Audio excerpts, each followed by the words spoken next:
Selamat pagi, assalamualaikum warahmatullahi wabarakatuh. Berjumpa kembali di channel Rumah Belajar Kaltim dalam edisi siar Berita Kaltim pada hari ini Jumat 6 September 2028. Kita akan mengulas harian umum suara Kaltim. Ada beberapa headline. Yang pertama, Ketua Umum Lembaga Pengembangan Tilawatil Quran LPTQ Kaltim Sri Wahyuni nyatakan 12 lokasi siap untuk perlombaan MTQ nasional. Para kafilah mulai berdatangan, pawai dan malam ta'aruf digelar besok. Pada halaman yang sama, Wali Kota Samarinda meninjau teras Samarinda yang rencananya Jumat ini diresmikan dan siap dikunjungi. Siap sambut 5.000-an peserta dan tamu MTQ nasional, Wali Kota ajak warga sukseskan beragam destinasi wisata yang tersajikan.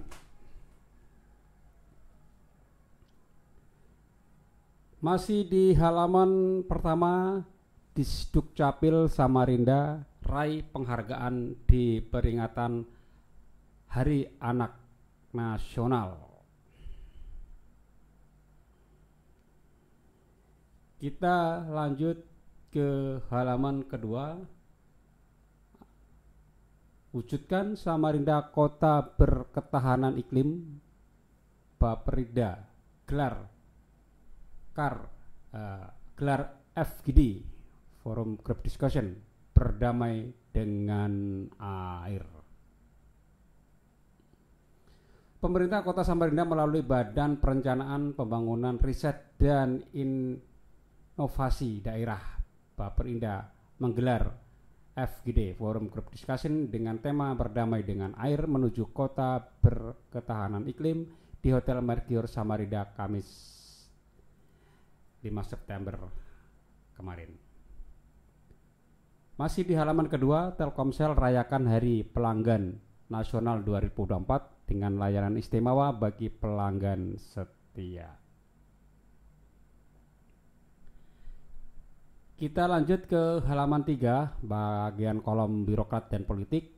Pemprov Kaltim siapkan 3 paket wisata untuk kafilah MTQ Nasional 2024. Sekretaris Daerah Provinsi Kalimantan Timur menjelaskan paket wisata ini disiapkan khusus untuk memberikan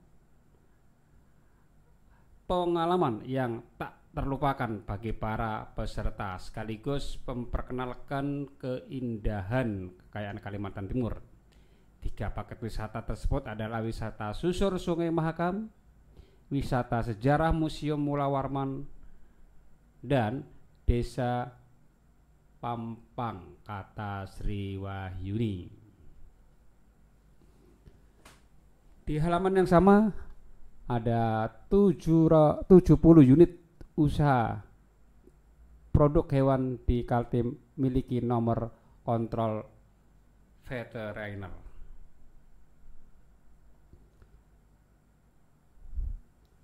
Kita masuk ke halaman berikutnya, yaitu halaman 4, Warta Kriminal. Ada Polda Kaltim gelar press release ungkap kasus narkoba dan musnahkan barang bukti. Masih di halaman yang sama, Polsek Muara Muntai amankan 2 tersangka kasus persetubuhan anak di bawah umur. Kita masuk ke halaman 5, Kapolda Kaltim kukuhkan Komite Olahraga Polda Kaltim, tekankan sportivitas dan prestasi. Pada halaman yang sama, Polda Kaltim gelar pengaturan lalu lintas dan bagikan bunga serta coklat dalam rangka rayakan HUT Poluan ke-76. Di halaman yang sama juga antisipasi radikalisme dan intoleransi, Polda Kaltim gelar pembinaan personel. Kita lanjut ke pelataran sekolah. Perpustakaan Kaltim permudah alur peminjaman buku secara mandiri. Masih di halaman pelataran sekolah, Kemendikbud perkuat peran anak muda dalam merawat bahasa Indonesia. Kita lanjut ke halaman 7, ada inovasi baru MTQ Nasional perlombakan seni kaligrafi digital. Nah, bentuknya seperti apa? Silakan para pemirsa menyaksikan langsung di Gor Sempaja.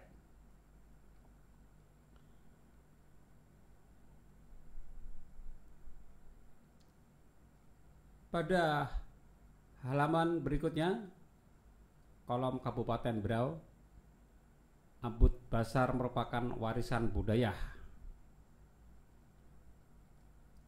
Bupati harapkan bisa terjaga guna mendorong ekonomi Berau. Peringatan Hari Jadi Kelurahan Gunung Tabur yang ke-21 yang dirangkai dengan acara Abut Basar di halaman Museum Kesultanan Gunung Tabur, Berau.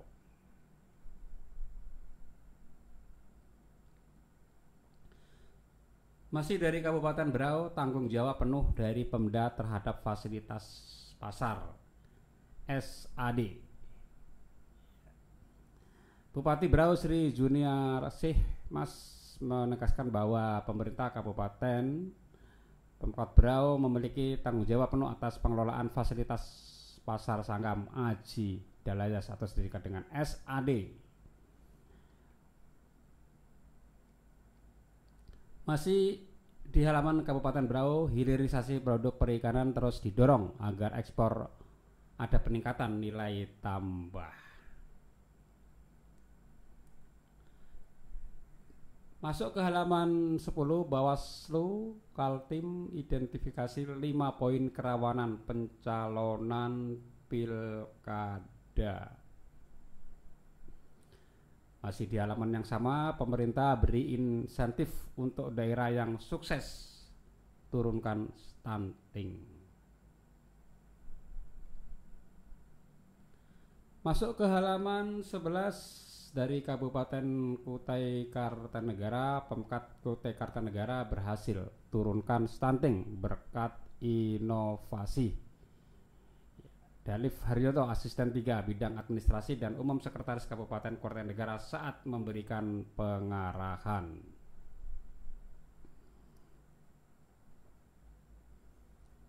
Kita masuk ke halaman olahraga, ada tim futsal putri Kaltim gagal ke semifinal PON.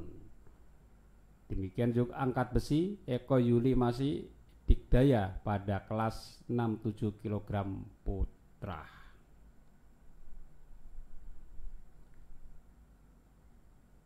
Masuk ke halaman 13, Rumah Sakit Tentara Samarinda jadi rumah sakit rujukan di IKN.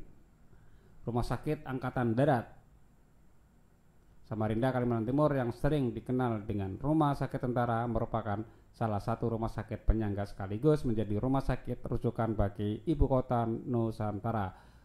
Ini karena RSAD berada di kawasan 3 segmen di kawasan 3 IKN, yaitu di Nusantara, Balikpapan dan Kota Samarinda.